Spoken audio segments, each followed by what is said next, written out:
আজ মিনার অনেক বেশি খিদে পেয়ে যায়, যার ফলে মিনা এই দোকানদার মেয়েটির কাছে এসে বলতে থাকে, আমার আজকে অনেক ক্ষুধা লাগেছে, আমাকে কিছু খেতে দাও। মায়ার দোকানে অন্য একটি কাস্টমার আসায় সে অন্যদিকে মনোযোগ দিয়ে ফেলে। তখনই মিনা তার দোকান থেকে একটি খাবার নিয়ে দৌড়ে চলে যেতে থাকে। এটি দেখে মায়াও তার পিছু পিছু দৌড়াতে লাগে। এদিকে মিনা তার খাবার নিয়ে বাড়ি দৌড়ে চলে যায়। এই দিক দিয়ে মিনার সৎমা মিনাকে বলছে, তুমি কেন খাবার চুরি করে নিয়ে আসলে? আসলে এই মিনির সৎমা সবসময় তাকে বকাঝকা করতো এবং ক্ষুধার্ত পেটে রাখতো, তাকে কখনোই খেতে দিত না। আর সে বাসা অনেক দেরি করে এসেছে এবং সাথে করে একটি খাবার নিয়ে এসে সেটা দেখে তার মা তাকে অনেক বকাঝকা করছে। সে বারবার বলছে, আমার অনেক বেশি ক্ষুধা লাগেছে, সেই জন্য আমি খাবারটা নিয়ে এসেছি। আর অন্যদিকে মায়া সবকিছু বুঝতে পারে আসলে মিনি কেন খাবার চুরি করেছে।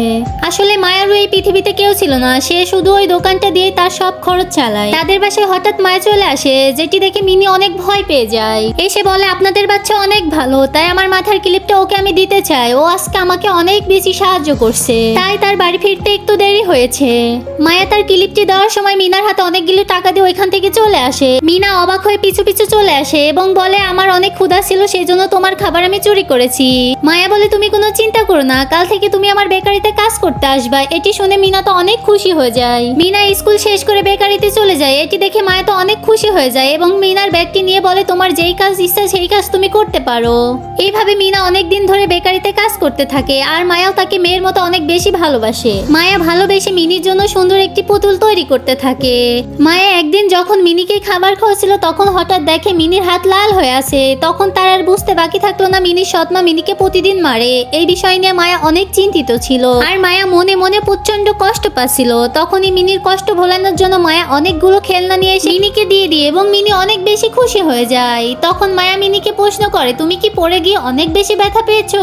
মিনি বলে না। তখনই মায়া তাকে সত্যিটা বলতে বলে। তখন মিনি বলে যে, আমার মা জেনে গেছে আমি আপনার বেকারিতে প্রতিদিন কাজ করতে আসি, সেই জন্য আমার মা আমাকে প্রচুর মারে, তারপরেও আমি এখানে চলে আসি। মায়া বলে, আমার দুষ্টু মেয়ে, তুমি কোনো চিন্তা করো না, আমি তোমাকে ওইখান থেকে নিয়ে চলে আসবো। চলে যাওয়ার পরে আর তার বেকারিতে আসে না। মায়া তখন তাদের বাড়িতে গিয়ে দেখে মিনি সৎমা তার পুতুলগুলো সব ফেলাই দিচ্ছে। সৎমা বলতে লাগে, তাহলে তুই সেই মেয়ে? তারপর বলতে লাগে, আপদ বিদায় হয়েছে, বাড়ি থেকে চলে গিয়েছে।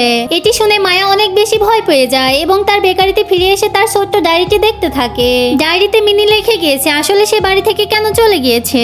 আমার মা মায়া, আমি আপনাকে লিখে যাচ্ছি, আমি আসলে আপনাকে অনেক বেশি ভালোবাসি, আপনাকে ছেড়ে আমি কোথাও যেতে চাই না। আমি আপনার কাছে যতবারই যাই ততবারই আমার সৎমা আমাকে অনেক মারে আর অনেক বেশি গালাগালি করে। আমার মায়ের চেহারাটা কিছুটা আপনার মতো। আমি যখনই আপনাকে প্রথম দিন দেখেছিলাম আমি ভেবেছিলাম আপনি আমার মা, কিন্তু আজ আমি একটি ভিন্ন শহরে চলে যাব যেখানে কেউ আমাকে খুঁজে পাবে না। আমি আপনার বেকারিতে চলে আসতাম, কিন্তু আমার সৎমা জানে আমি এখানে আসতে পারি, আমাকে অনেক মারতো, সেই জন্য ট্রেন দিয়ে চলে যাব। এটি শোনার পরে মায়ার অনেক স্মৃতি মনে পড়ে যায় আগের। সে তখন স্মৃতিগুলো মনে করে অনেক কষ্ট পেতে থাকে।